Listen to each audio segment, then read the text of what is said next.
さんこんにちは。今日は西陣の街歩きということで、西陣そして京都の魅力たくさん発掘していけたらなと思っています。レポーターは私、京都大学大学の前川と。Hello, today we'll be showing around Nishijin Kyoto. Here we are finding out the cool things about Nishijin and some traditional and cultural stuff happening in here. So stay tuned. And my name is Naru for today's reporter as an English translator. おはようございます。本日はよろしくお願いします。お願いします。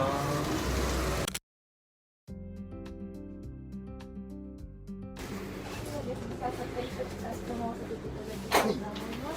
まずですね、今がフローリングを使用する時間が建物が多いと思うんですけれども、フローリングにはない畳のいいところを教えていただけますか？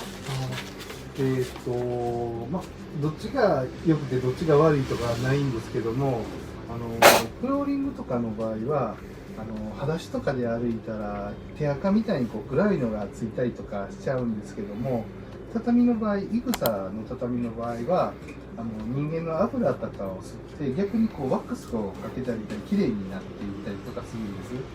だからお手入れとかが割と楽っていうのはあります。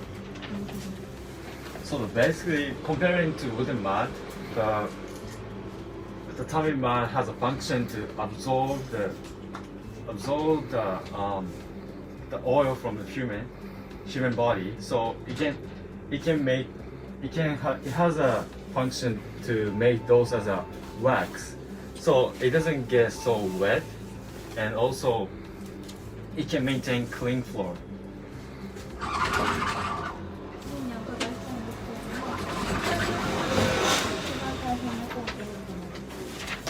大変な工程は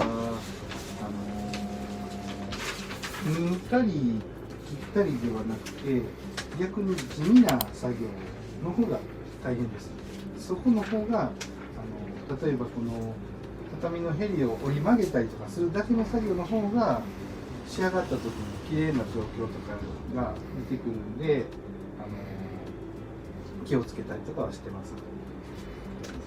So the hardest thing about making one tatami would be, it's not really like a cutting or sewing, but rather it is more subtle works. For example, it is difficult to cut the edge and adjust it into one floor tatami. So that is the hardest thing to do.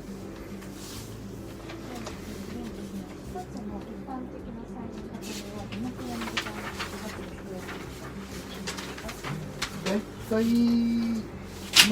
最初から最後までお部屋の採寸から測って収めるまででいうと約2週間で、1枚の畳を店で作るとしたら大体2時間ぐらいで1枚できま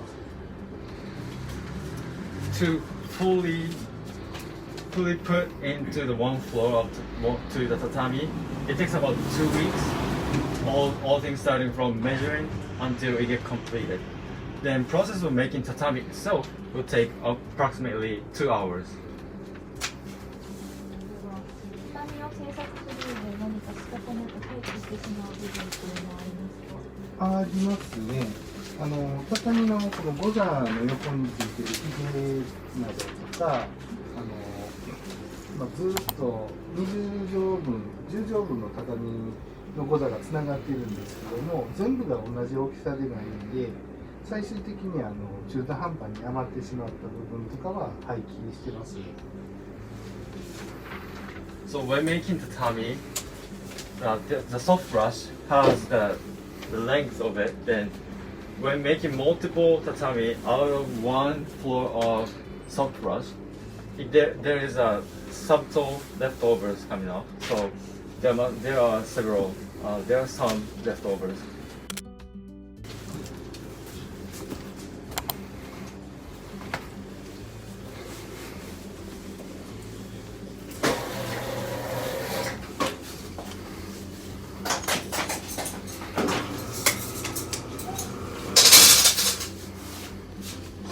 going to watch the brief process of making tatami.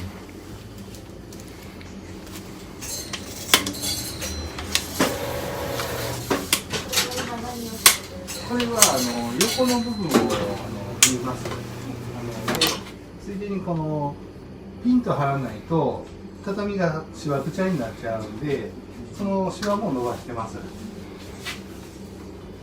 Now they're adjusting the tatami for this thick pattern.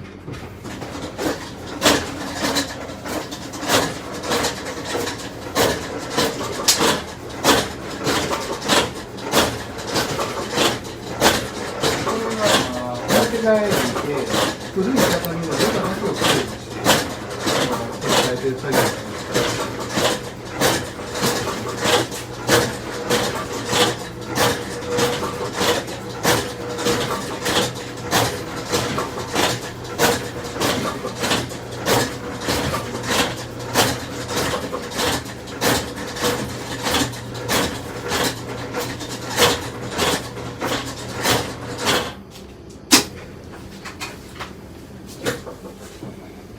僕らも作るっていうよりもこういう補修とかきれいにする仕事の方が逆に見えるんですね。Currently, rather than making one tatami, they also do the repair work for the tatami, so they get more order from the company to repair the tatami.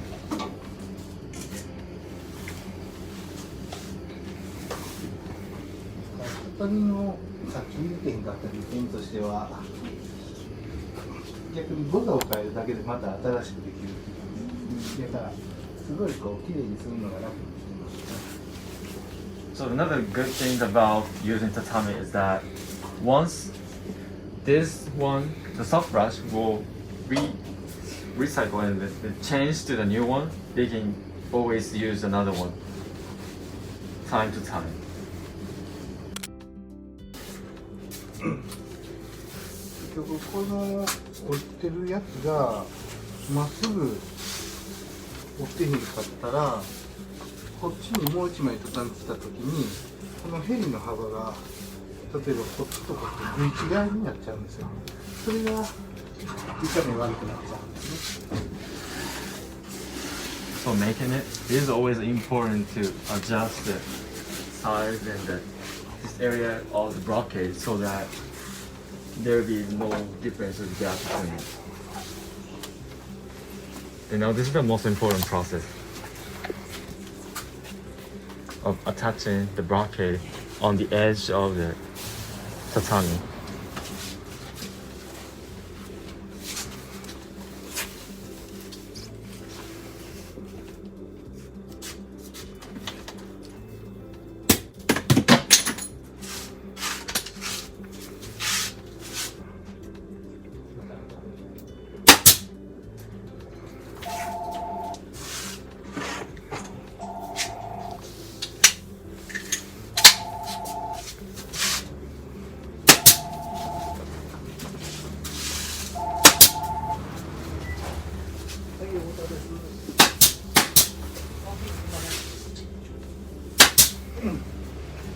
昔はこういう機械じゃなくて全部手で抜いてたんですよ。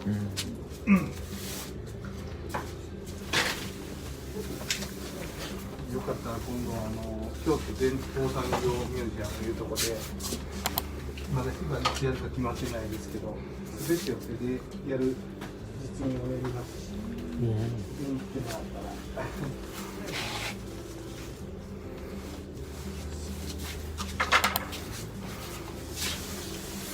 Now, some of the processes are used by using the automating machines, but until certain times ago, like centuries ago, it was all handmade. But still, some of the processes are still handmade. So, for example, this making a crochet, as I said.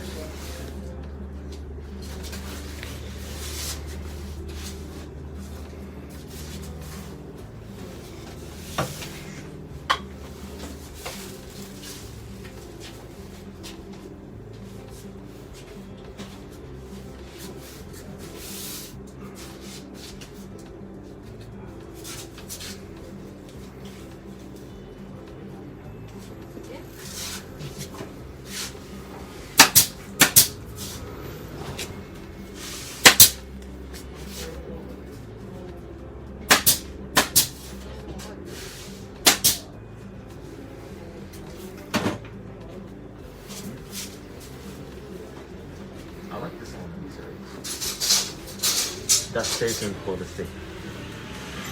It is also made out of tatami material.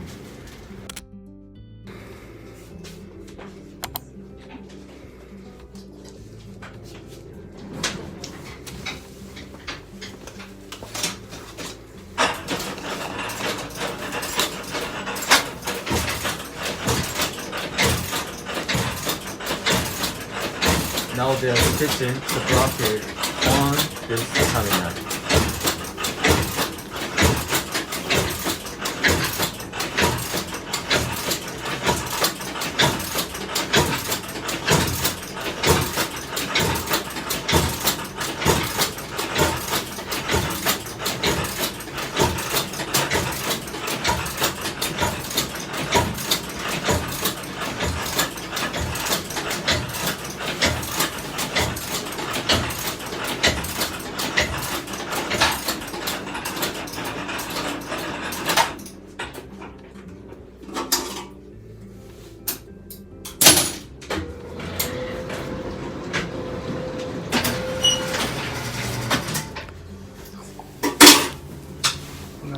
This name.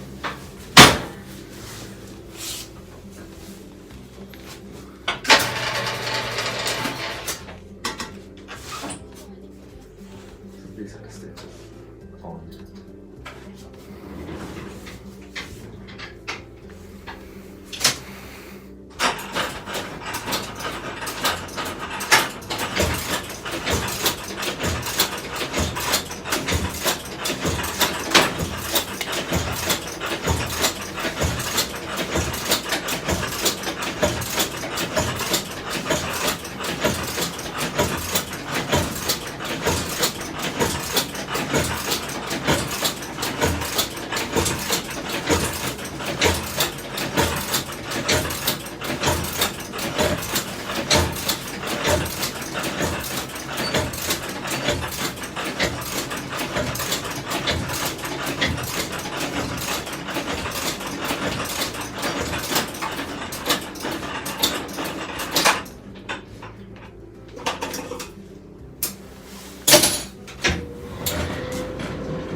要するに縫って、向こうで寸法を決めて、そこで縫って終わりです。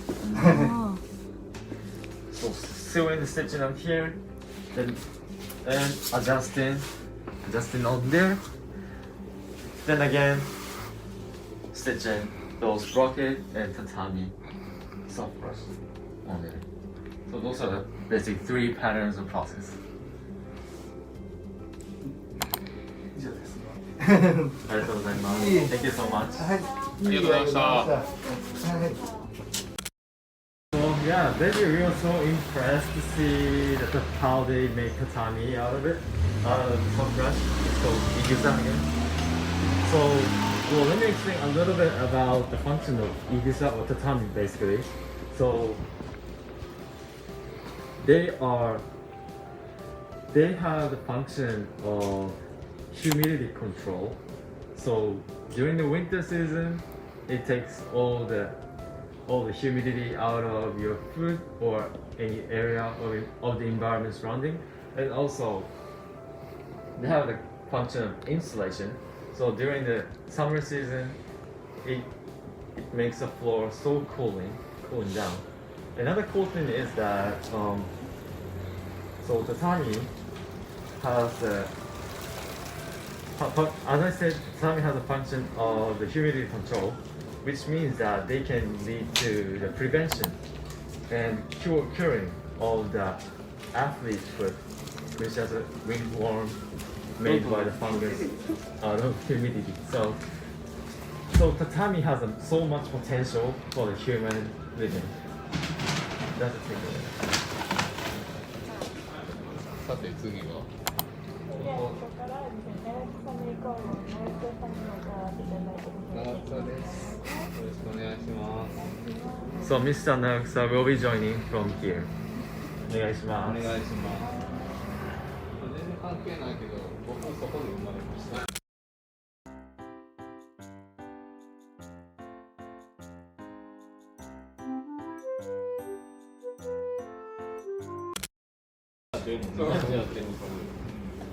So this place does everything from zero to completion. So this is the only one place of one factory of making no costume. 去年ね、それ京都市から認定してられて、そうなんですね。 So this machiya is very 中身でさっき喋ってたのなんかシモジェンとイベって中入っていいらしい。 oh now we are allowed. Are we allowed? And this machiya is also rare because not so much machiya has the 3 stories floor, and also there is a garage in front of the machiya, so it's kind of mixture of traditional and current style machiya.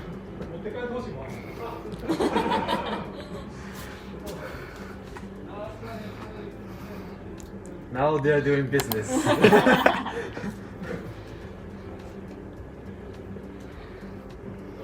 段はね、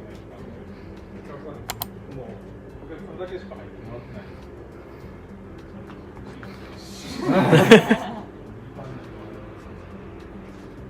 Well, ordinary people like us cannot go inside here, so it's all the processes are all secret. So the clients can just get in there.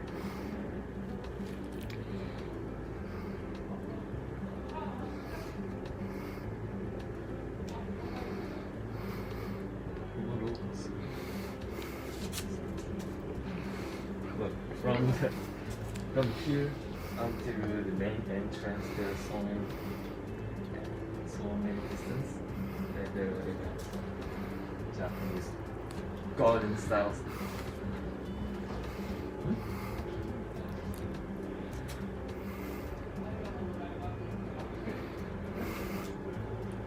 Now they. So now we are allowed to get in. Let's go. Let's go. Let's go.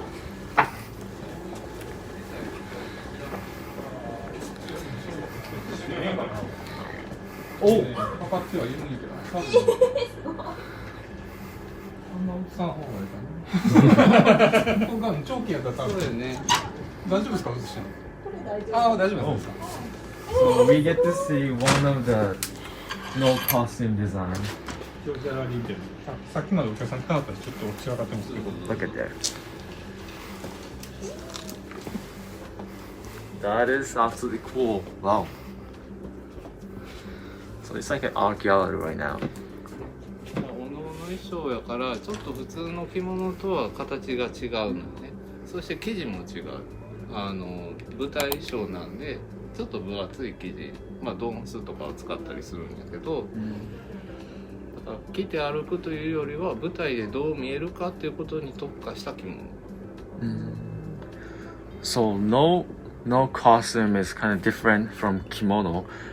So kimono is actually the cloth for wearing, but rather no costume is the one for moving and acting around. So this no costume kimono are made a little bit thicker than the normal kimono. その分重いんですか。重いです。 So it gets so much heavier and difficult to move. で So なぜなら男の人が着るからね。物をしゃはる人は男の人だから。 So mainly no costume are worn by men.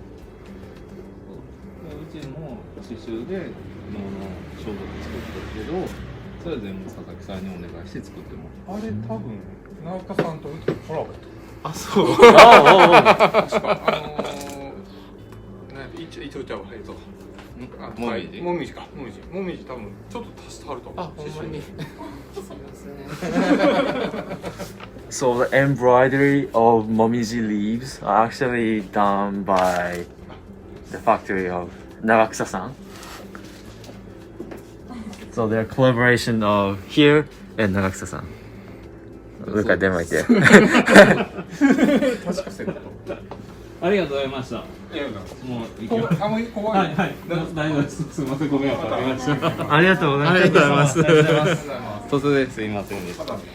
またね、ご飯行こうね。So So they are done their business. Now back to our business. あ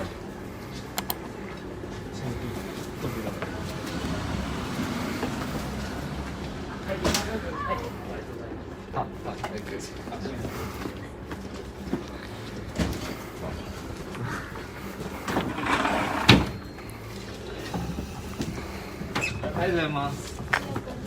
ありがとうございます。普段は突然来ても入れてくれてる。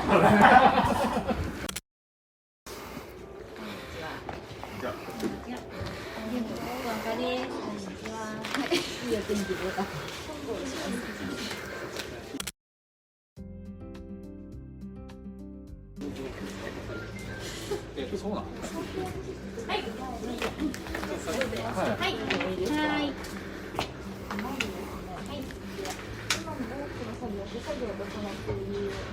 多分ご覧いただいたら分かると思うんですけど、機械でできるような作業じゃなくて、職人が本当に一腰一腰でこうしていろいろと入れていく作業になるので、いろんな工程見ていただけたらなと思います。So basically, simply, all the process are really difficult to do by machine. Everything, all the process is so subtle and very, so to say, it's really silk. They are using silk, so it needs to be really handy. That's why they cannot use any machineries. So as you get to see inside later, you'll see why. 企業さんは酸素繊維を使用していたんですけれども、それを使用しようと思ったきっかけは何ですか？もともとは阪神・淡路大震災で建物が倒壊した時に補修工事に補強のために酸素繊維を使うっていうのを聞いて、社長がこれやと思って開発に取り掛かったんですけど、結構大変で出来上がった頃にはもう補修が終わってて、現在にしようかっていうところからモードの衣装性のある織物が始まりました。So back in 26 years ago, there was a huge earthquake in Kansai area. It's called Hanshin Awaji earthquake. Then, as a repair work, the carbon fiber, carbon textile was used to make the building stronger. Then, this Fukuoka weaving was actually asked to use this material for the NISHIJIN product. Then, through the trials and errors for 5 years, they now established a way to create NISHIJIN oil product out of carbon fiber.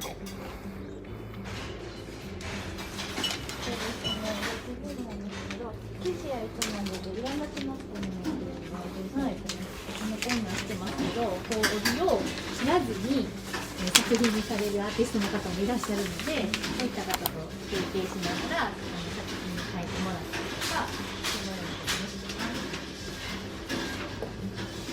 So this is the result of the leftovers. So they collaborate with other companies to make those type of cool accessories, jewelries, etc. So this is just one example of it, but also very cool.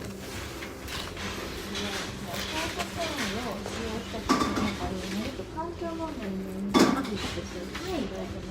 実は私が持っているコートがその生地で織ったものなんですけれども、再生ペットボトルの繊維、リサイクルの繊維になっています。これを西陣の箱で織った西陣織の再生ペットボトルのコートです。So for the sustainability perspective, this is actually the material used made out of the recyclable plastic bottle. So those recycled plastic bottles were turned into the fabric, put into the thread, and this beautiful dress was created. So this is a sustainable cloth. It's really cool.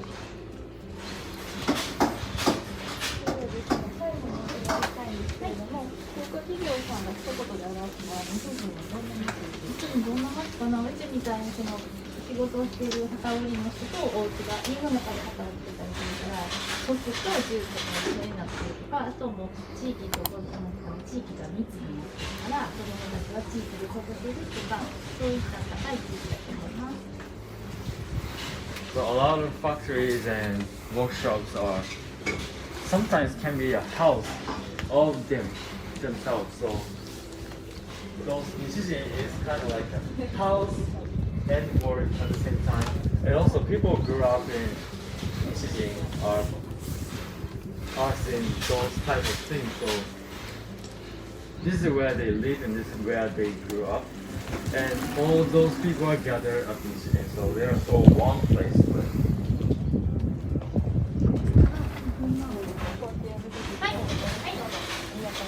Now, let's go.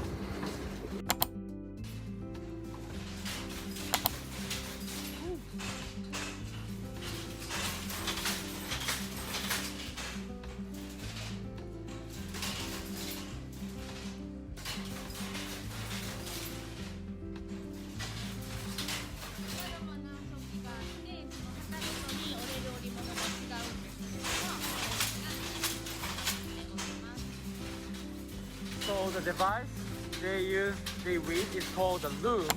Then each loom has a different function for different weaving. So there are several looms out there. 1, 2, 3, 4, 5, 6, 7, and 8 and 9 more. So there are a total of 12 looms in here. Then they're active 24/7.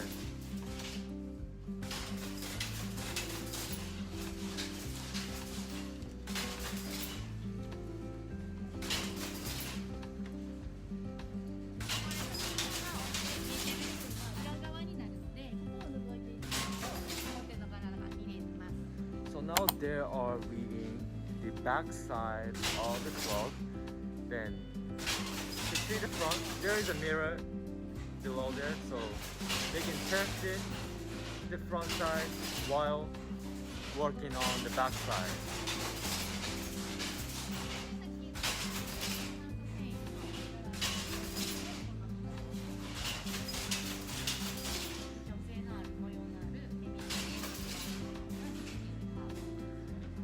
So this loom is for the carbon textile.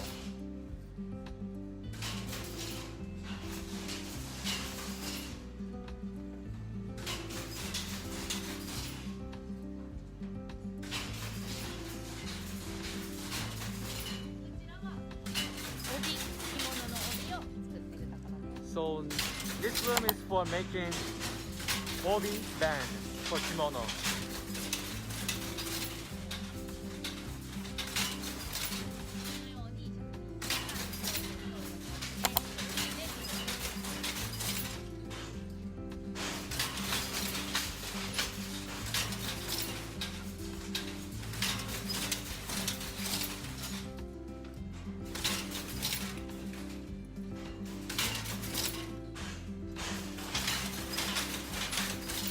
We are sorry for the sound. Sorry.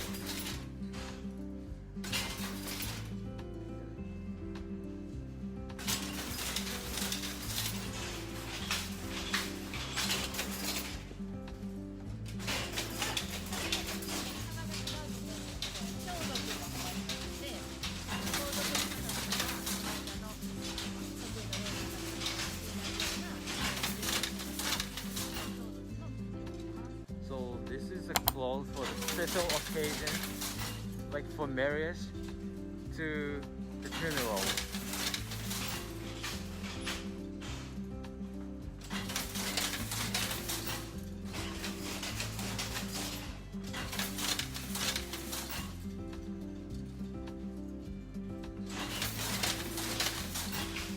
And this is also delivered for Emperor Japan.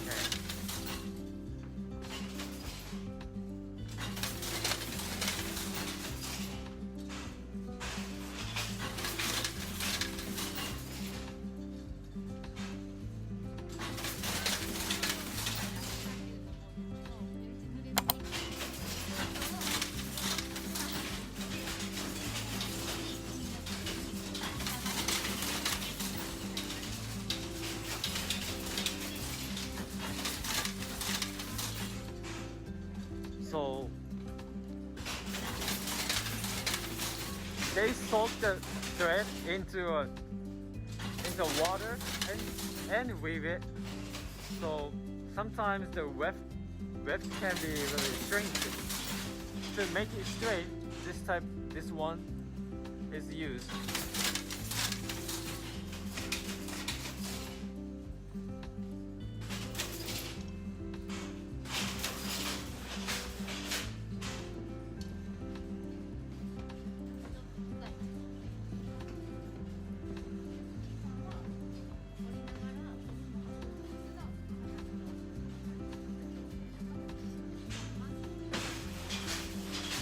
So they have to adjust the loom while making it.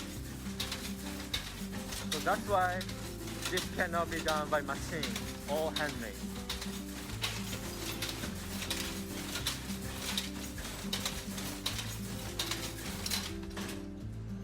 これはイオン祭りに関わる個々の一つのもののその上の型の部分、早型の部分の型の部分の新しいのを今 This is going to be a part of the stuff for the Gion Festival.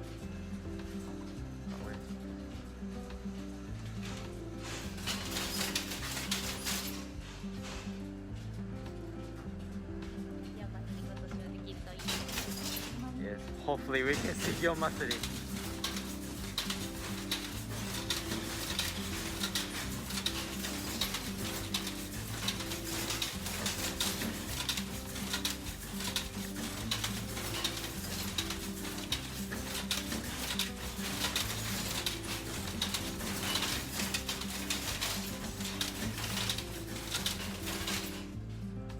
And this is the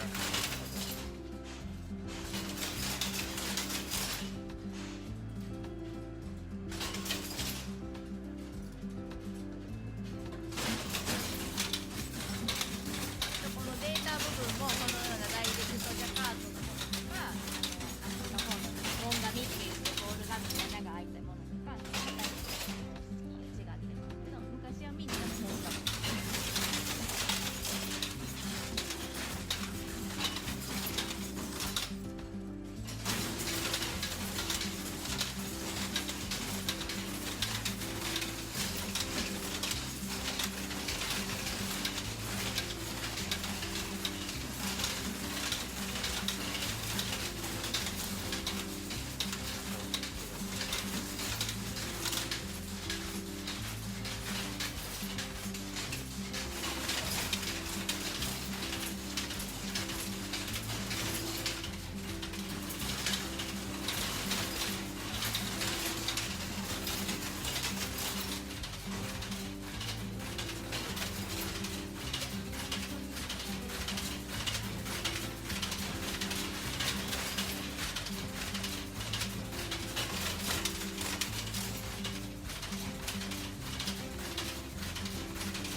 Those are very thin products. They great. And those are the example of the thinner and the transparent as well.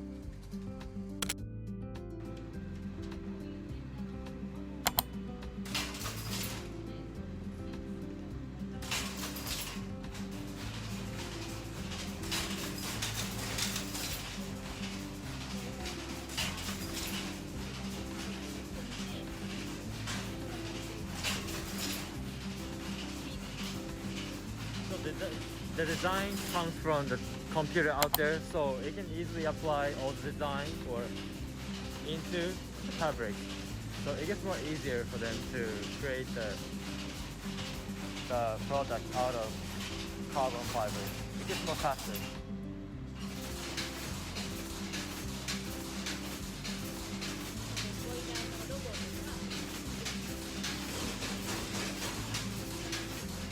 So that's why they can easily make the logo for any company so instantly.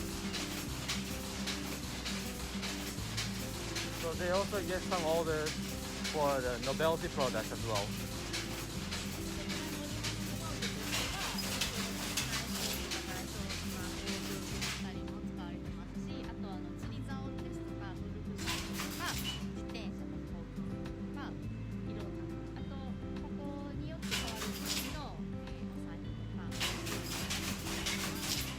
そう、carbon fibers are applied to many products. For example, like the uniform for aerospace or uniform for the military, as well as automobiles. And also, they are creating bags that can be made by them.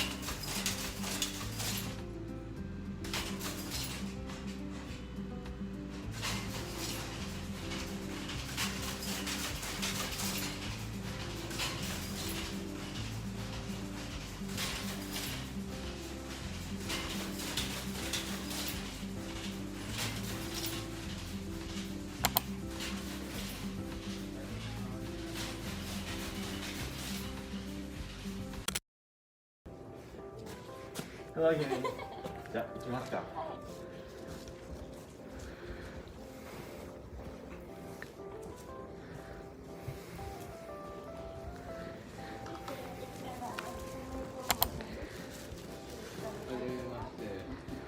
the next stop is the Nagisa Embroidery Factory. Like this. This beautiful entrance here. どうぞ。もうここでしょ。それいい。中入りましょうか。とりあえず中の方で。Let's get into it.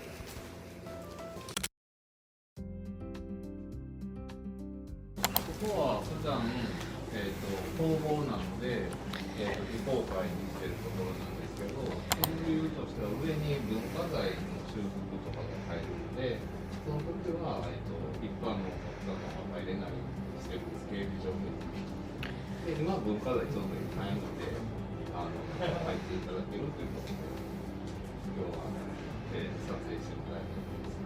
はい。So today we are allowed to film in this way today, but normally we or the ordinary people are not allowed to get into this factory because, well, since they have been working on repairing and creating for the some of the important art collections, so we are not able to see those type of things in progress of making. 京縫いという伝統工芸の、仕事をしています。京縫いっていうのは、いわゆる日本刺繍のことで、ジャパニーズエンブロイダリーっていうのかな。で、伝統工芸になっています。もともと京都で、発展したというか、京都に都があったんで、京都で発展して京縫いという形になってるんですけど、もともとは奈良時代、吉備の巻き火という人が中国から、伝えたと言われているので、まあそれぐらいの時から、ね、300年代ぐらいから刺繍っていうのがあるんだと思うんですけど、だから刺繍の神様は吉備の巻き火。吉備の巻き火って知ってる？ So the origin of embroidery derived from the ancient China, like back in 300 AD. Then which is in Japan, which is a Nara period back in time. So then this is derived from the 吉備の巻き火。 Kibi no Makibi. So well, it's difficult to memorize. So then Kyonui basically is the embroidery technique, the styles established in Kyoto. That's why it's called Kyonui. Then it has a long history that can be traced back to 1200 years, which is a Heian period back in time. And this is really sophisticated design and skill techniques using silk and gold or silver thread on the silk. そうだから、中国から伝わったんだけど京都で独自の発展を遂げる。だから、中国の刺繍と京都っていうか日本の刺繍で違うところが結構あって日本に来てから増えた技法っていうのはたくさんある。So technique itself, as he explained before, was bestowed to Japan from China. So original style is from China, but the Japanese artisan actually are created in different way of embroidery style. So this is original. Kyono is actually original way of embroidery in Japan. 刺繍屋さんが見たら中国の方が日本が意外と分かったりするんだけど一般の人は分からないかもしれない。So normally people like us don't really recognize the difference between Chinese embroidery style and Japanese embroidery style, so to say the Kyonui style. But sometimes some expert can recognize how different they are. とりあえず見ながら質問は後で Now let's see some other collections. It's already displayed up there, which is so beautiful.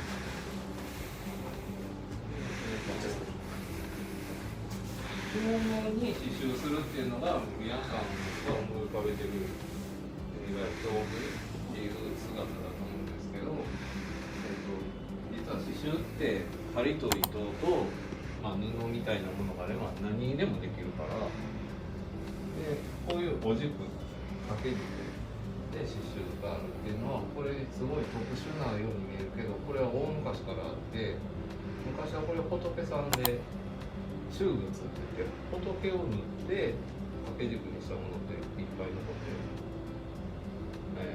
奈良時代から残っててでその仏さんの頭のところに信者さんの、髪の毛を使って刺繍したりとかそういうものが大昔からあってだから今でもお軸でこうやって刺繍するっていうのは伝統的なスタイル。So normally people tend to think like embroidery are basically done on the kimono itself.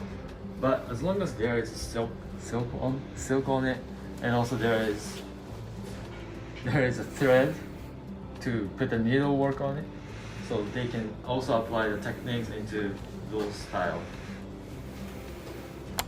専門通訳Ah, oh, we have そう another 専 term. 門語の通訳どうぞ。そうでこっち側来てもらってこれはナラスタステラピーで僕の自身の作品でこれは能衣装さっき第1部のところで佐々木能衣装さん撮ったのでそこで仕立ててもらうんですけど、能衣装っていうのも刺繍がすごく使われてて安土桃山時代から使われているんですけど刺繍のものが豪華なものをされるっていうのもあるしちょっとふわっと福岡さん言ったようにちょっと浮いてるんですよ図柄がこういうものを舞台衣装向きでしかも皆さんが京縫いで見るよりもだいぶふわっと平縫いっていう縫い方をしててほとんど寄らないで刺繍するっていうことをしてる。So this is the embroidery put on the no costume. In the first phase, we went to the Sasaki no costume factory. Then this is a collaboration with them. And this is actually done by the father of them. Then the embroidery in one there is kind of looks like a little bit three-dimensional. Then that's another technique of the embroidery. And can you elaborate a little bit? This is called flat stitch. flat stitch, you did not twist the thread and use the flat stitch and it make it shiny. Yeah, if you twist the thread, it's more tight, it's more strong, but it's not shiny. But it is no costume is for the stage. They need to be shine when they perform with the light. This is the special from the costume, no costume. 耐久性はない。 So it's not really durable actually. だからこうちょっと擦れたりすると、ギラギラされていく可能性はあるけど、美しいのこの方は。だから普通の着物はちゃんと糸をよって耐久性のある糸で刺繍する。それはそれでも美しさがある。後でちょっと糸をよくとこを見てもらうと、こういうのでしょうで、これはもうだから、生地の作品です。で、大体、こういうものを作るのに、さっき絵感ちょっと写してもらったら分かるんですけど、ここで絵描いてますよね。これは能衣装の実物大の紙を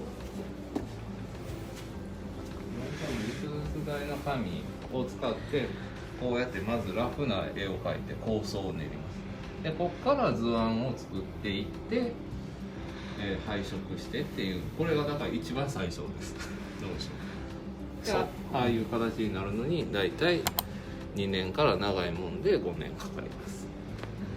So this is the very beginning of the design of embroidery put on the each costume, like no costume in the other products.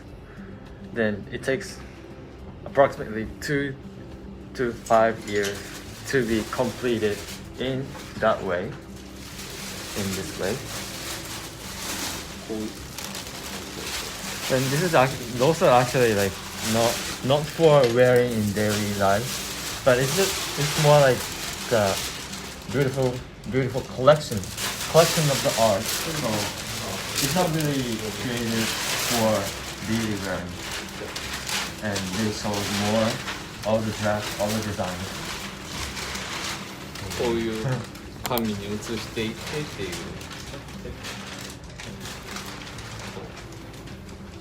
でこれがあれになる。わかる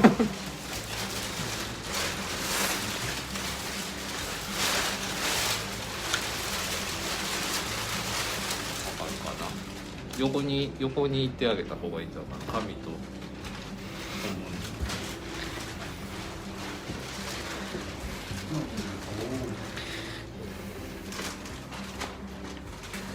ここからここに工程でこれに色をつけていった時に今度は糸を染めて、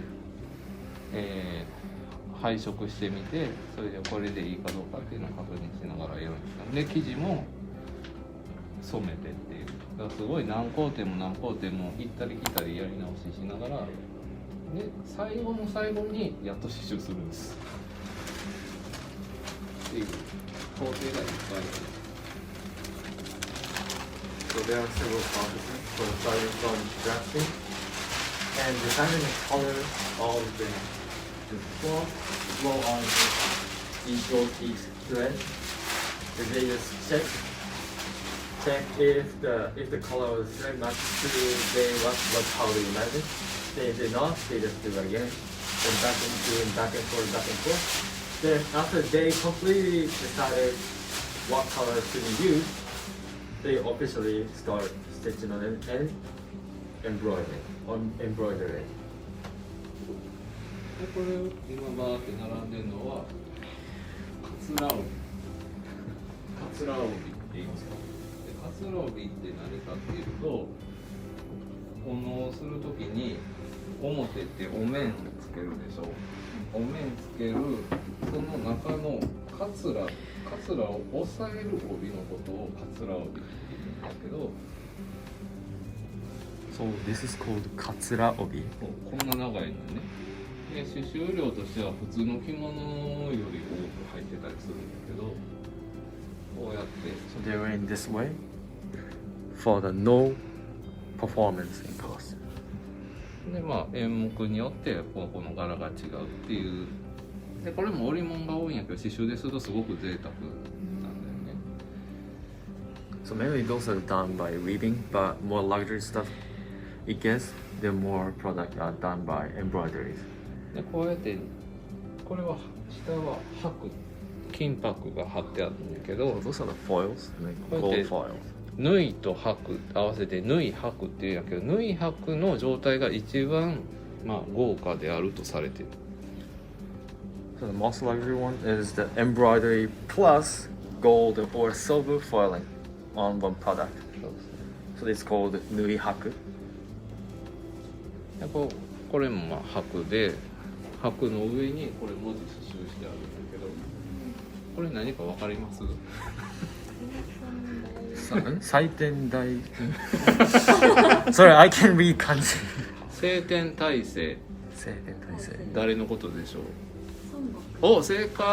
あそう、孫悟空のみんなが知ってる話で言うと最初の方に出てくる、これお釈迦様の指や。これ指の節。こうしたらあかんな。So that's the finger そう of だからどこまでも行けるぜって均等に乗って孫悟空が飛んでいったらお釈迦様の手のひらの中やったっていう、ここまで来たぜって書いてんねんなこれ。だからこのお軸は思い上がるなっていう意味やね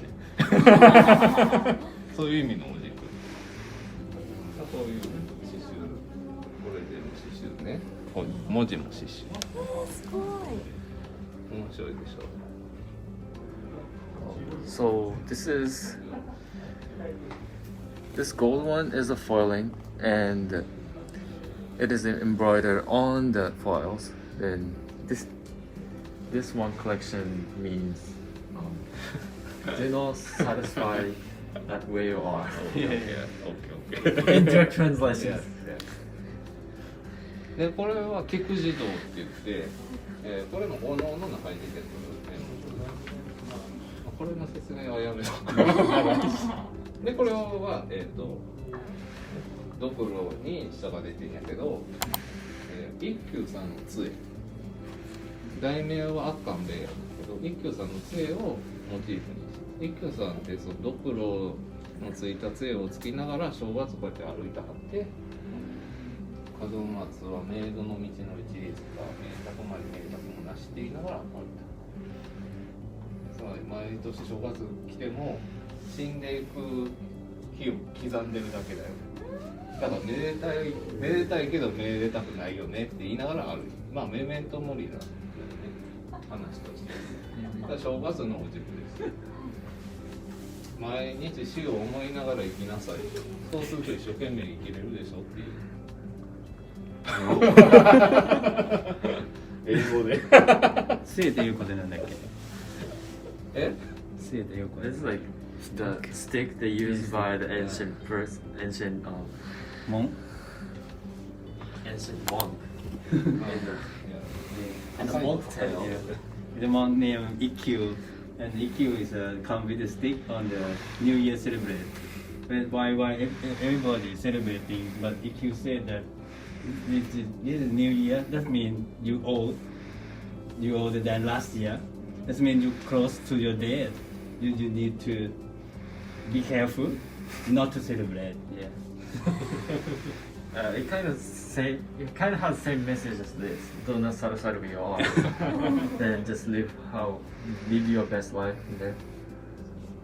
It's a Zen Yeah. story. Zen. Yeah.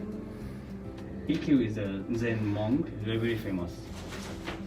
まあ破門されたりしてるでもだから、ここら辺は作品であって、基本職人の仕事って依頼があって依頼のあるものを作るっていうのが基本の仕事であって、でうちは特に独立して仕事をしてるのでオートクチュールなので、どっかの百貨店とか呉服屋さんで売ってるんじゃなくて、どっちかっていうとお客様が来て一から一緒に着物を作ったりするんやけど、ここら辺は注文じゃなくて、父が作りたいから作ったものたちっていう作品。だからそういうことを職人の中でやってる人もいるしやってへん人もいるけど、まあ、作りたいものって面白いものや。これはこれで、あるってことは売れてへんことなんですよ面白いっていう。で、うちの仕事の半分は、そうか、訳さんでいいよ。Well, basically, those displayed on here are just the art collection of the craftsman, which is his father. So it's not really sold to the public. So this factory itself don't really create something to sell at the supermarket or any department store. Rather, they get the order from the customers, then they either repair, reproduce, or create the entire new product. これ一部で、うちの仕事のさっきちょっとちらっと言ったけど、半分ぐらいは文化財のことを、新調したり復元したり、修復したりする。で、有名な祇園祭のものを、まあ、みんなさらっと見てるかもしれないけど、例えばこういう裏手山のこういうところにかかってるよね。でこれみんな織物やと思ってるけど、実はこの金色の部分、こっち見てもらったら分かるけど、これ全部金なの。これ実は刺繍なんです。字も刺繍、人も刺繍、文字も刺繍でできてて、これをずーっと糸を刺繍していくんです。金コマっていうやり方で、行って戻って行って戻って行って戻ってっていうので、これ1枚のこの字を引くだけで2年かかるんやんな。そうです。1年です。あ、1年かかるんやんな。で、上に乗せるでこれが、これ3枚やったんか。3枚、そうです、ね。3枚ね。はい、だから字だけで3枚で、人を含めて4年かかった、5年かかった。これ6年。あ、6年か。で、これが現物のサンプルの、まあ、一部分ですけど、この金の部分が全部刺繍です。で、人も刺繍で、文字も刺繍。So far, so their work, half of their work are repairing and reproducing all the Japanese important culture products, such as those type of things used for the Gion festival. So people tend to think like those are the orimono, the weaving, but rather this is entirely done in embroidery. So those long one is also the embroidery, the cute people, this words all done by embroidery. So it takes 1 year, 4 years for this basement, then several years for the people, and several years for those words. So this collection has taken approximately 6 years to be completed. That's why. That's how. 1個終わったらまた違うのが来て、今度は8年とか言って、で今別のやつやってるんやけど。じゃあもともと何個かあって、そうだから皆さん祇園祭になったら見れるんで、ぜひ見に来てください。グラデ山と北谷の山、同じように金色のものがかかってると思うんですけど、刺繍でできてます。So during Gion Festival, you guys will get to see their collections, well, their work. これ修復という復元。これね、復元新調ってね、こっち側がもうボロボロになっちゃったんで、新しく作って同じものを。で、これを今かけてあって、こっちは今保存されてて、これも展示してくれたからよね。年に1回だけですね。年に1回だけ。 So this is the old one, but the original one. Then this is the repaired one, recreated one. そうで、これは36河川って言って、わかる？36人の、まあ、歌の聖人が書かれて、有原成平とか、歌がずーっとこれ和歌が書いて上でちょっとじゃあ刺繍してるところ見てもらえ So let's take upstairs to see the real work of embroidery.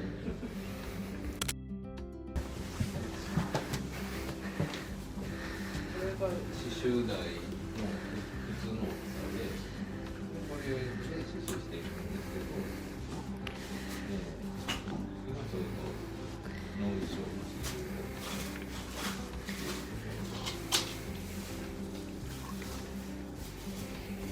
で、さっき言ってた糸を寄ってもらっていいですか糸を寄るっていうのはどういうことなのかっていう刺繍する前に糸を寄るんですけど、毎回どういうことをしてるのかっていうのを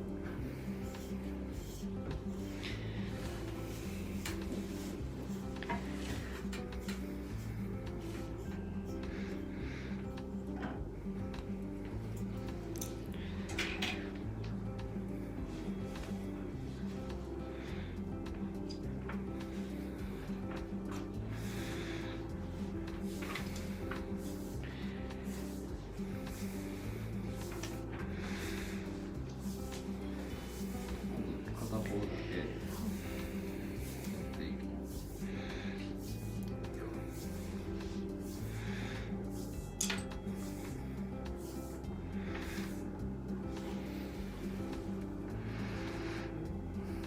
回転数をもう片方 They're shrinking the thread in half by half. 何回も同じぐらい寄れてるかを確認して今度合わせて逆方向に寄ります。そうすると一緒にでこれによってこの糸の本数を変えると太かったり細かったり割ったり糸の糸割ったり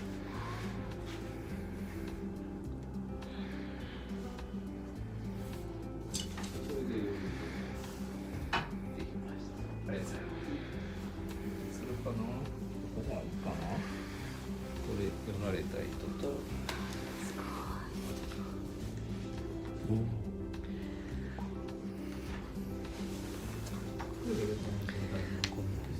その12本ぐらい入ってます。大体12本。12細いのが12本入ってます。それでいいですそねの刺繍をするたびにこうやって寄っていく。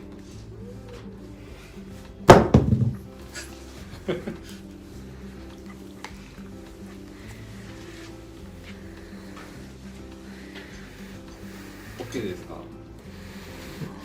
こんな感じで刺繍してます。じゃあ押してるんで喋りながら行きましょう。This really sound to work. なんか質問があれば。はい。はい、どうぞ。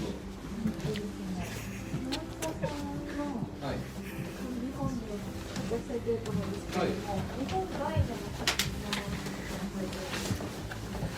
躍の買ってくれはる方は、もちろん日本の方も多いんですけど、作品買っていただいているのは海外の方が多いですね。やはりその美術品として捉えてきてもらっているので、使うものではなく、見るものとして、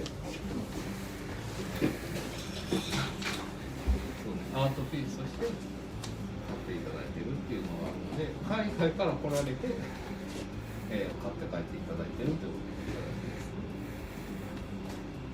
So there is no such activity of creating or embroidering in overseas, but rather most of the customers actually from overseas, foreigners. So they come to buy or purchase their collections and take it to their mother countries.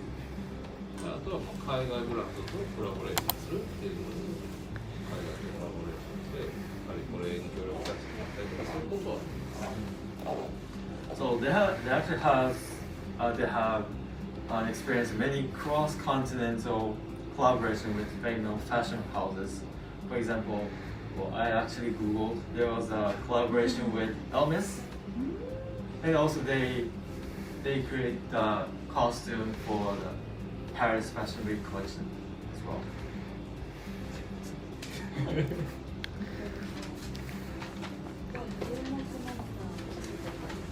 あります。たくさん歯切れが出るので、はい。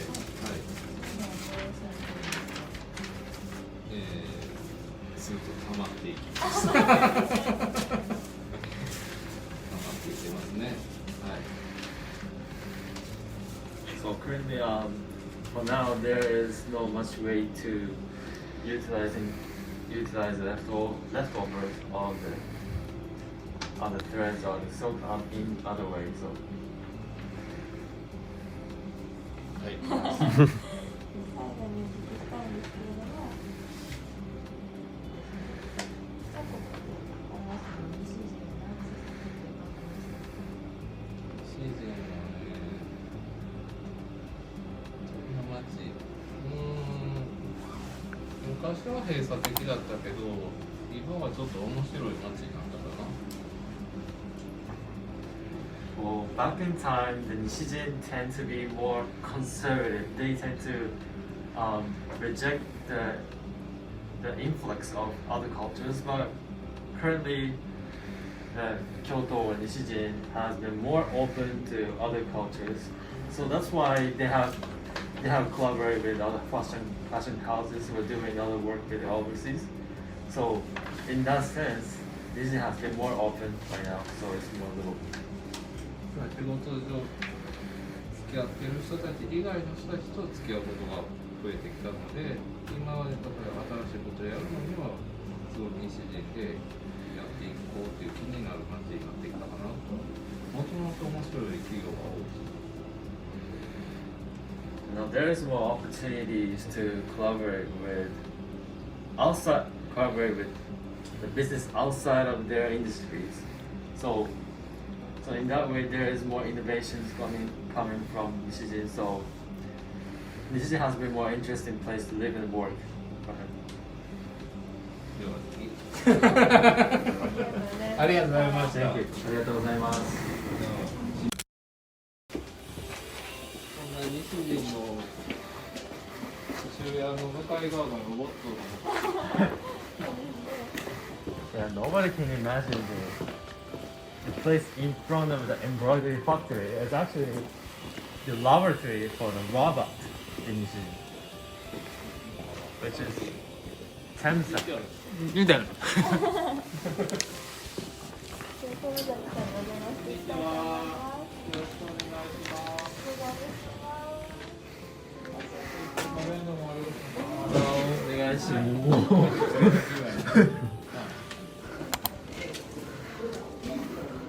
Whoa.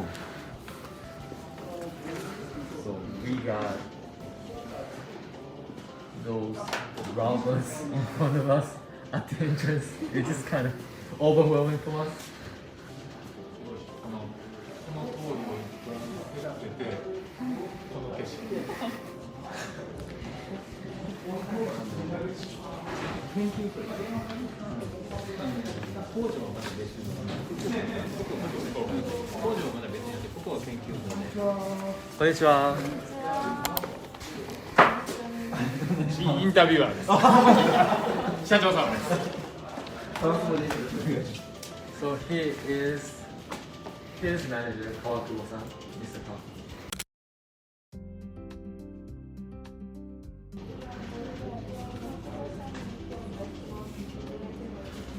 はい、どうぞ。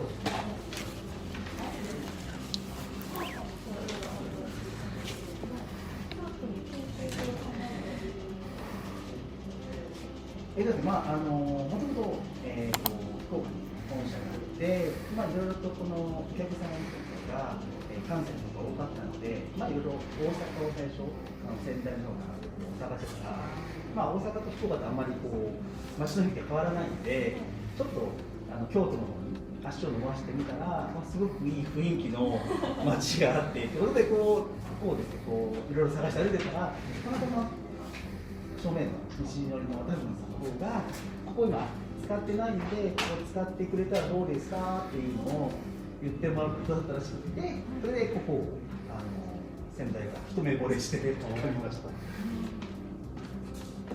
Okay, so Temsak itself has a basement in Fukuoka Prefecture.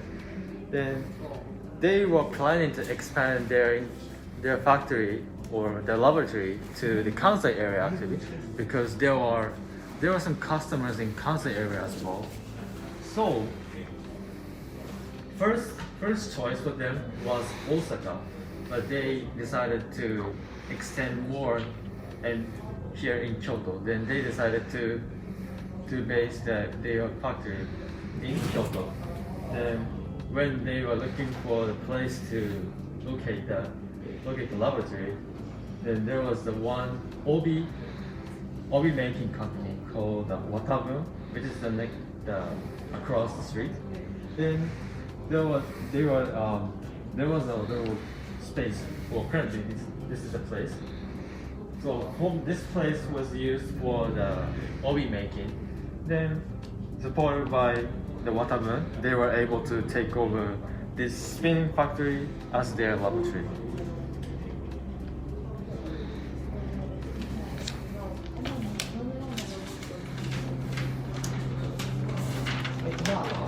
みんながロボットと、ちっちゃなロボットが、工場で働いている大きなロボットをイメージするかと思うんですが、うちが作っているのは、人が働いた時にきついなと思ったりとか、大変だと思っている作業を、代わってもらうロボットを作っています。So when you heard the word robot, then people can think the robot is kind of big one, or something like that. But at Temsak, they create the robot for making people's life easier, making their work less burden. 例えば家を作る時の天井を張るっていうきつい仕事があるんですけど、その天井を張るロボットを作ったりとか、あとは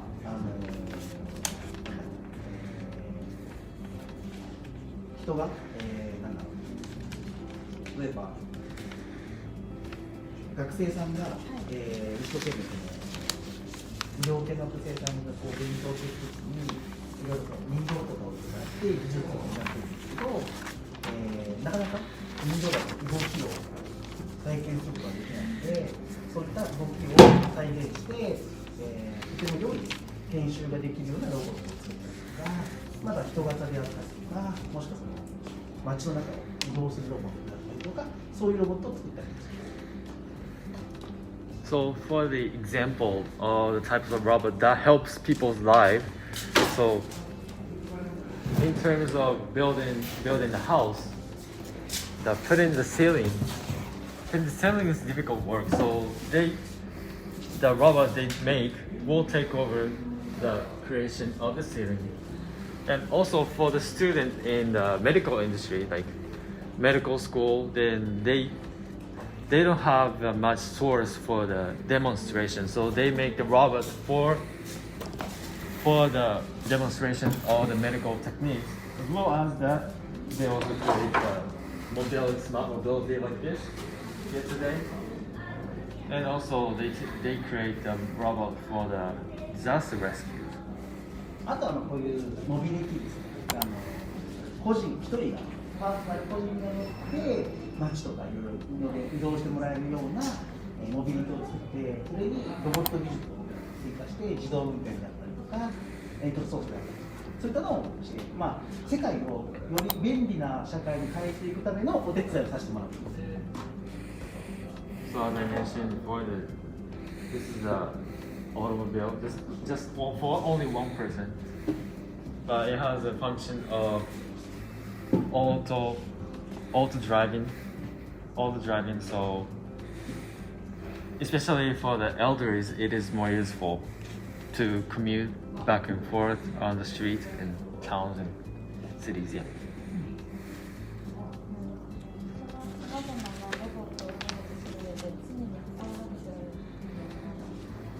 やっぱり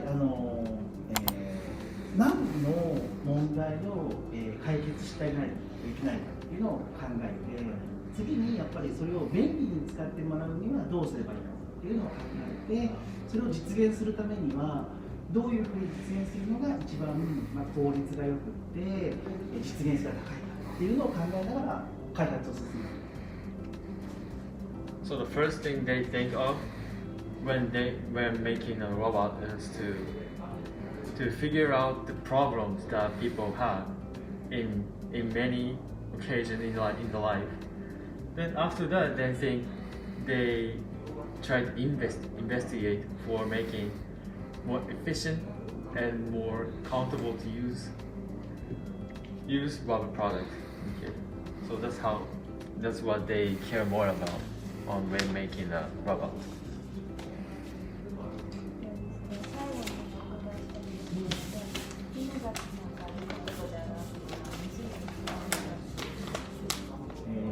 もう一回ごめん。やっ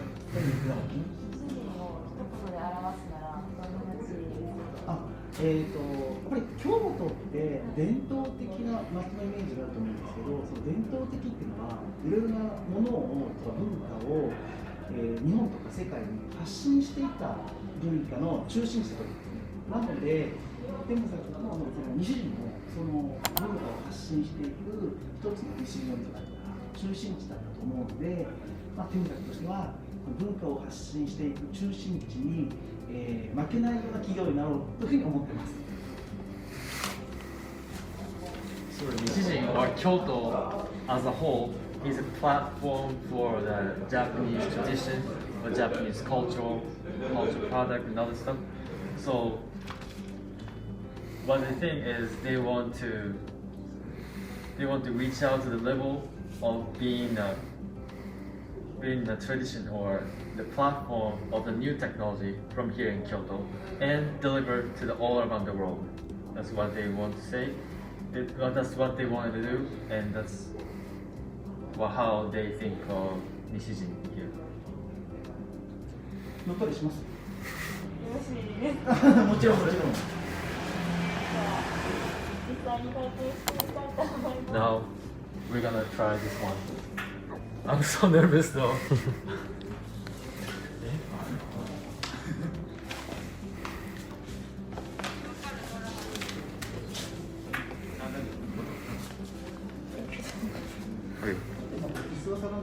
In a few seconds.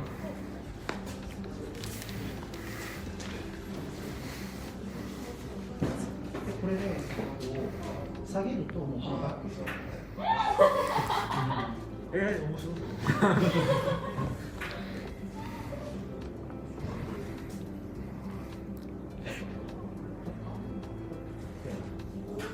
で、横に倒すとそのままで倒していきます。おお。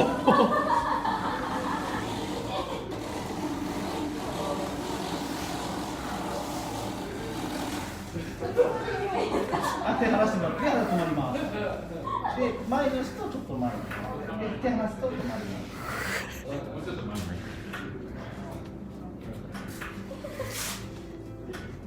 結構ジョイスティックに慣れれば結構狭いところもスルスルスルっていける。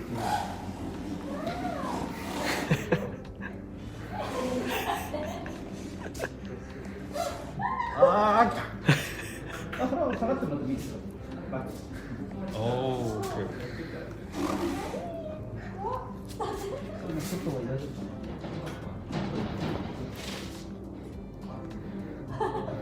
な。Ah, now it stopped.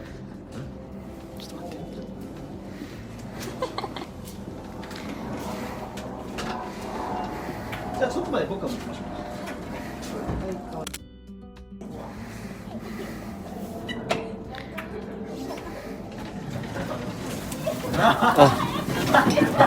That's so bad.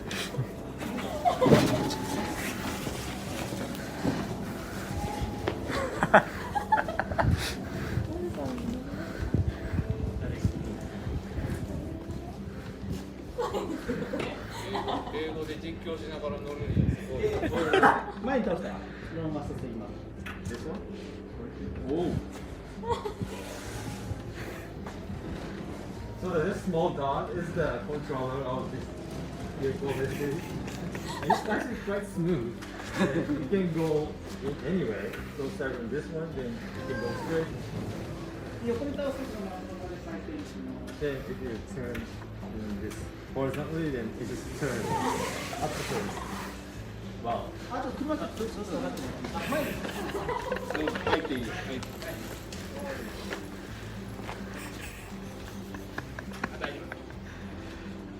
それで回転したい。Then, a little bit back. Turn around like this. Oh, actually, this is really cool. 何こらしてるんですか？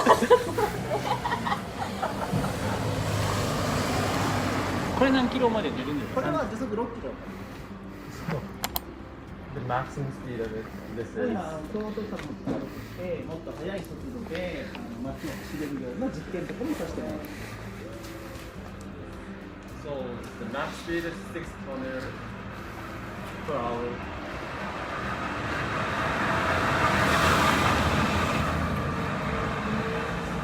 But they're trying on making it faster. 変わったらいいね。楽しい。めっちゃ楽しい。 So much fun there. もっと前に行って U ターンしたり。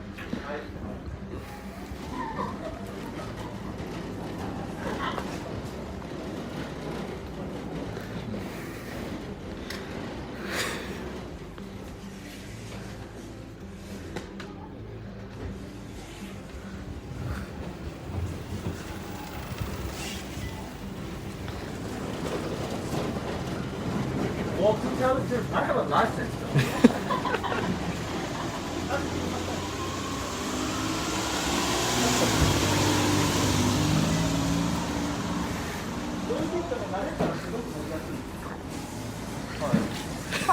そう、they get used to this running.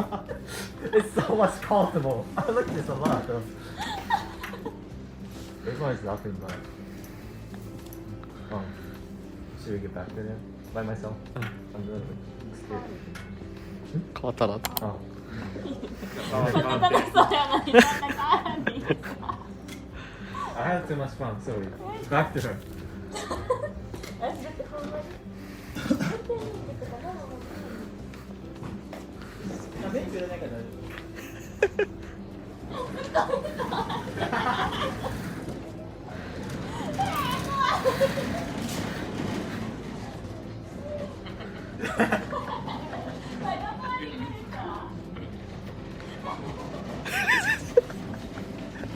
However you want. There you go.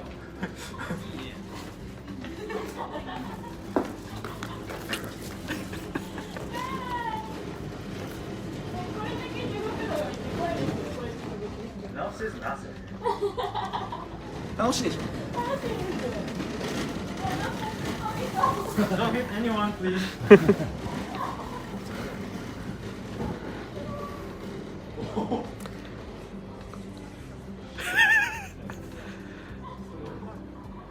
あれどうやって曲がってんねやろ。なんかどうやって曲がってるんです口でしか。ょ。はタイヤの方が横にも回るようになってるので。い。なるほど。ああ、前輪の。はい。なんでその前展開。ああ、なるほど。カメラ前の人で喋っちゃった。今のright? いい。大丈夫かな。これもう終わりだから。他なんかまだあったりします。 All the questions are good, so. あ、トラックみんなすぐ見れます。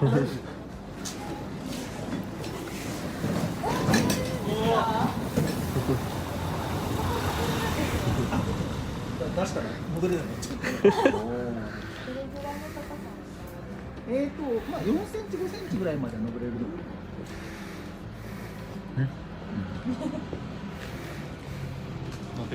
いや、ないです。僕と取りてあげる。そうそう、女どんと取りてあげる。はい。ちょっとこのままこうしてたよな。それ持ってはい。あ、乗るの？そうそう。これはやっぱりこう体感をしてみないとなかなかわからない。 Now it's your turn. 何カズと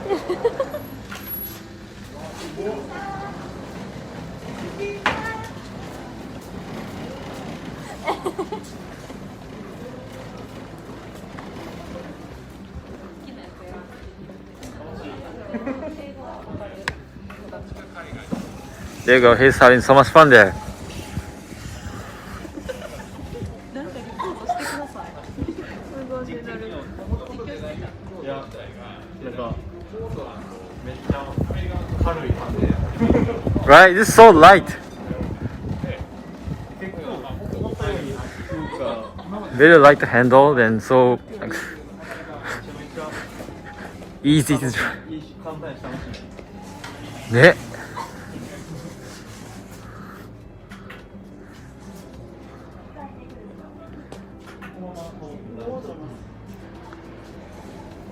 So this robot can climb this much of cliff that way.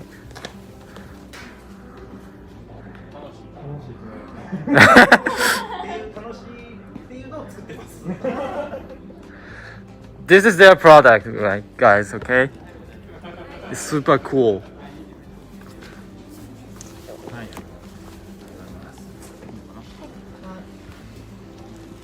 一応もみなってる。そうですね。なんか他みたいな。わかります。なんか質問ありますか？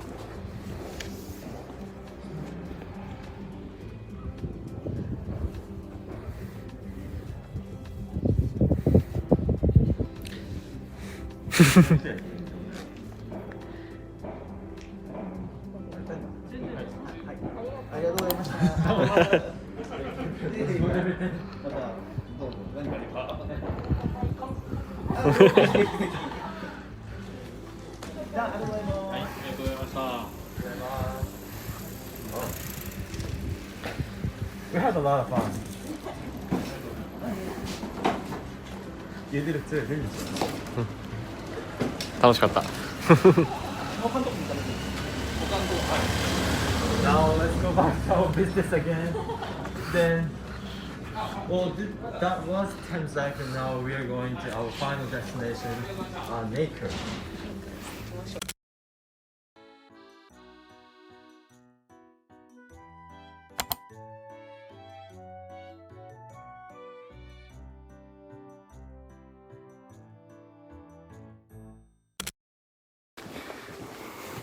The nameplate and ceilings and everything looks so old and wow. ようやく到着しました。 You can't imagine there is the one for makers.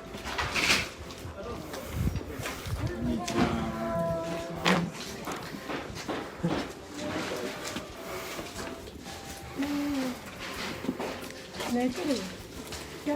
今ちょっとね、撮影をしてるんです。はい。あ、ここの？そう、ここの撮影。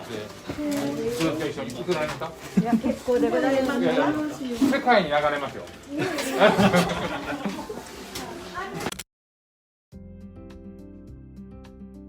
So this is the makers where they make stationaries from the several leather materials. いくつか質問させていただいてもいいですか？いろいろ使っていただけると思うんですけど、はい、何の革を使用されていますか？初めはね、靴を作って、それでお客さんからオーダーもらって、で靴を作ってあげて、でその余った革で同じ、ペンを作ってたんで、牛の革が多かったんですけど、今は、これ例えば象の革とか、あ、ちょっと方がいいかな、エイの革とか、これエイですね。これがエイの革で、で、こ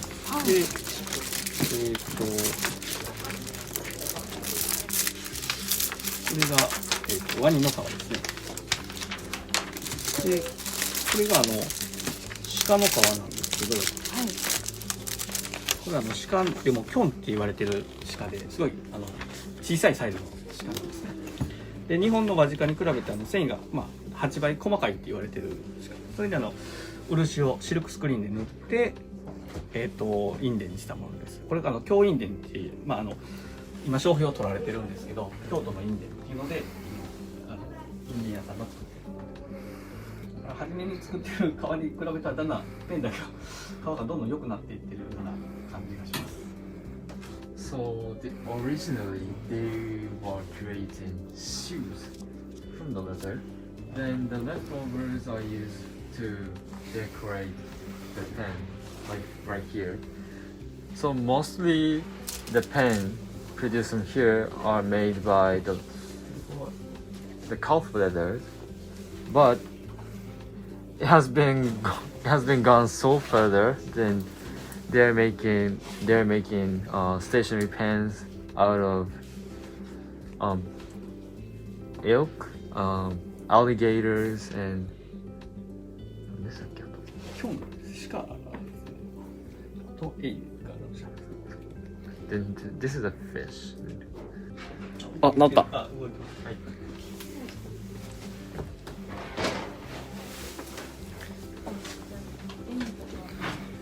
と思うんですけど、はいその革を選んだ理由って何かあるんペンの場合は、ですか？はい。靴の場合は結構丈夫耐久性とか機能性を選ぶんですけど、ペンの革は結構ストーリーがお客さんに伝えれる革がいいかなと思って、でこの絵の革はたまたま一緒にやってるバーリーっていうブランドさんと一緒に作ってるんですけど、その方がずっと、自分でタイまで行って仕入れてやってるので、それまでうちも何個かやってたんですけど、そこまで力入れてなかったんですけど、なんかそこまで熱意持って映画をお財布とかなんですけど販売されてる方と出会って、映画はっていいもんやなって改めて僕も知って、で一緒に作りましょうって言ってやったんですね、映画は。でこの鹿の顔はそうですね、これもなんだろう、結構印伝が全然僕知らなかった、日本の秀吉の時代から伝わってる革らしくて、全然知らなかったんですけど、なんかそういう歴史を知って、なんかちょっとやってみたいなと思って、で京信さんに紹介してもらって、漆屋さん、三谷商店さんっていうところと一緒にやったものですね。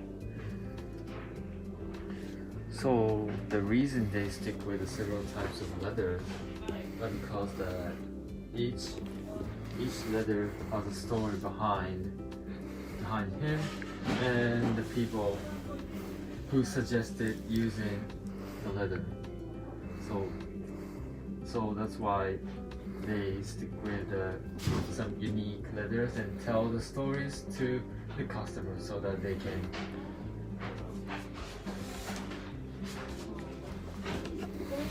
はい、そうですね。鹿の皮の、これ鹿の皮、キョンの皮って普通の鹿に比べてだいぶ薄いんですけど、それを3枚におろしてるんですね。だからこれがちょっと厚めで作ったんですけど、これが鹿の皮に、漆を塗った状態なんですね。で、通常漆って初めは液体なんで、こうシルクスクリーンでさってするじゃないですか。これ結構毛羽立ってるんですよ、この皮が。で、水がついたらパッて毛が立つんですね。そのまま硬化するので、これが取れなくなってくるんですね。これはちょっと特別に京漆っていう漆に、透明な漆なんですけど、金の粉を混ぜてシルクスクリーンにしてもらう。英訳がすごいなさいね。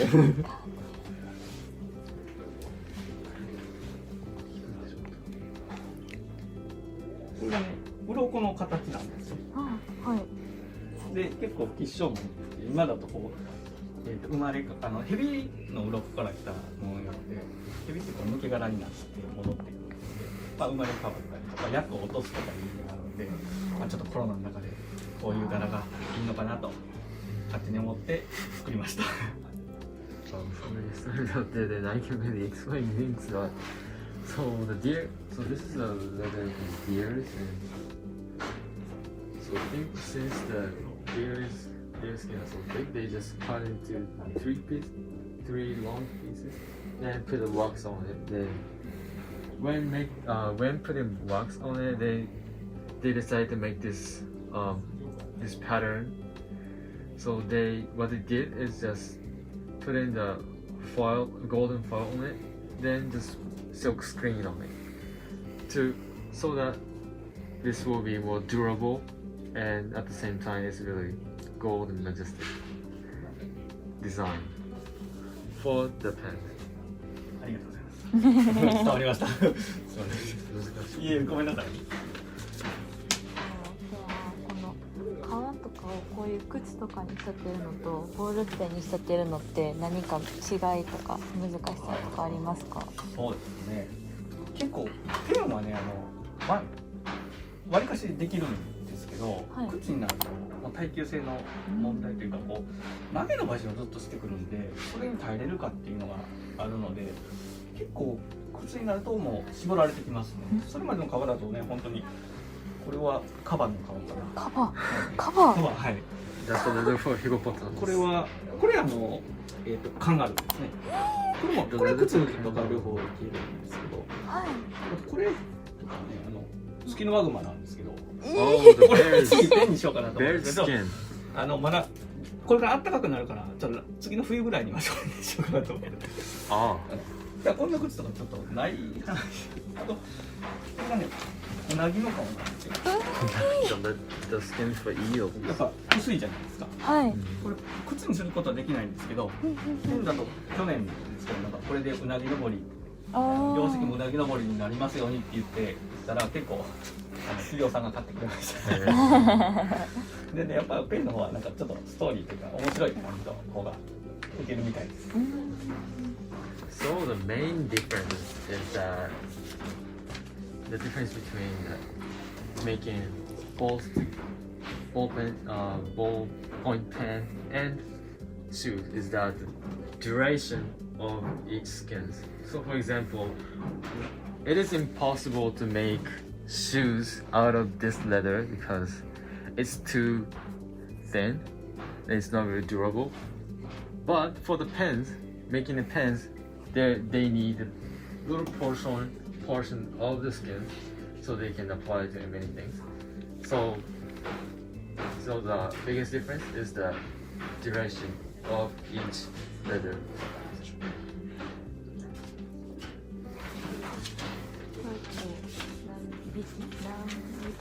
何匹ですかね。これがね、一匹。それを生地に貼って、布をバーって加工してるんですね。すごい。使ってもらうとね、ツルツルにピッカピカになるんです。これまだちょっと細かい白が入ってるんですけど、貼ってもらうとピンってして美味しそうでもないですけど、ね、うなぎでわからないですけどね。でも綺麗にこれでレーザーの内入れとかもできるんで、で会社さんの名前とか入れて、去年は限定発売。So this is stitches the skin from several eels then.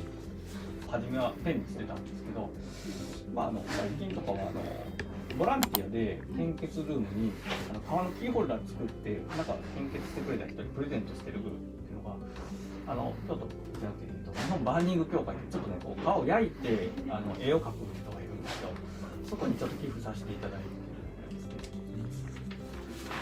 So basically the leftovers of leathers, well initially they were making the shoes from the leather, so the leftovers of leather from the making shoes has become the leather for the stationaries.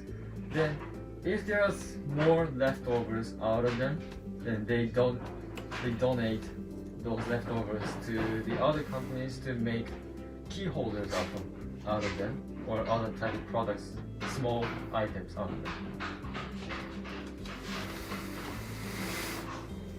じゃあ最後にお伺いしたいんですけれども、メーカーさんが一言で表すなら、ここ西陣ってどんな街ですか？うちパッと見て何やってるかわからないと思うんですけどもうそんな人の集まりだと思いますみんなね、顔見知りの人とよういるんですけど、なんかものすごい忙しそうにしてる人とこの人一体何やってるんやろっていう人がたくさんいるところだと思います。 So the Nishijin is where many ミステリアスな人が多いですね。there's So Nishijin is where mysterious people gather that because what they're doing is so mysterious. They don't know what they do for each other. So it is difficult to find out. It is really difficult to find out their work, but at the same time, those are really interesting part of Nishijin.